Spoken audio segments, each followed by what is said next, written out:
السلام علیکم، میں آپ کو اپنے یوٹیوب چینل سفیر احمد 2 پہ ویلکم کہتا ہوں۔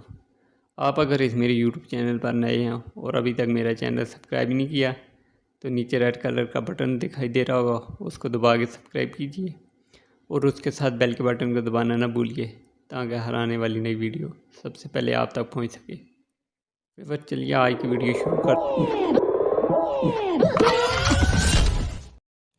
یہ واقعہ بہت ہی انٹرسٹنگ واقعہ ہے، اس کو لاسٹ تک دیکھنا ہے۔ امام احمد رحمۃ اللہ علیہ فرماتے ہیں ایک دفعہ مجھے عراق کے کسی گاؤں میں رات ہو گئی، میں ایک مسجد میں گیا لیکن چوکیدار نے مجھے وہاں سے نکال دیا۔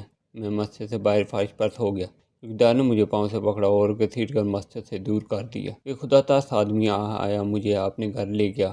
وہ شخص چلتے پھرتے اٹھتے بیٹھتے ہر وقت استغفار پڑھتا تھا۔ صبح ہوئی تو میں نے اوتھیا سے پوچھا کہ کیا آپ کو استغفار پڑھنے کا کوئی فائدہ بھی ہوا ہے؟ اس نے جواب دیا، جی ہاں، میری دعا قبول ہوئی ہے، سوائے اس کے کہ میری ملاقات امام بن حنبل سے ہو جائے۔